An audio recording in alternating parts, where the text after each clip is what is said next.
বন্ধুরা, আজকে তোমাদেরকে আমি একটা মজার গল্প শোনাবো। গল্পটা শেষ পর্যন্ত শোনো। একটি গরিব ছেলে বাড়ি বাড়ি ঘুরে ছোটখাটো জিনিস বিক্রি করত। একদিন তার খুব ক্ষুধা লাগলো, কিন্তু তার কাছে খাবার কেনার মতো টাকা ছিল না। সে একটি বাড়ির দরজায় কড়া নাড়ল। দরজা খুললেন এক দয়ালু মহিলা। ছেলেটি খাবার চাইতে লজ্জা পেল, তাই শুধু এক গ্লাস পানি চাইল। মহিলা বুঝতে পারলেন যে ছেলেটি ক্ষুধার্ত, কিন্তু এক গ্লাস পানির বদলে এক বড় গ্লাস দুধ এনে দিলেন। দুধ খেয়ে ছেলেটি বলল, আপনাকে কত টাকা দিতে হবে? মহিলা হেসে বলল, ভালো কাজের দাম নেওয়া হয় না। ছেলেটি কৃতজ্ঞতা মনে চলে গেলেন। অনেক বছর পরে সেই মহিলা কঠিন অসুস্থ হয়ে হাসপাতালে ভর্তি হলেন। চিকিৎসা খরচ এত বেশি ছিল যে তিনি চিন্তায় পড়ে গেলেন।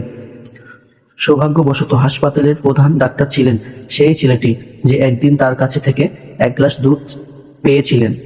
ডাক্তার মহিলাকে চিনতে পারলেন এবং সর্বোচ্চ চেষ্টা করে তার চিকিৎসা করলেন। সুস্থ হওয়ার পর মহিলা হাসপাতালের বিল দেখে ভয় পেয়ে গেলেন,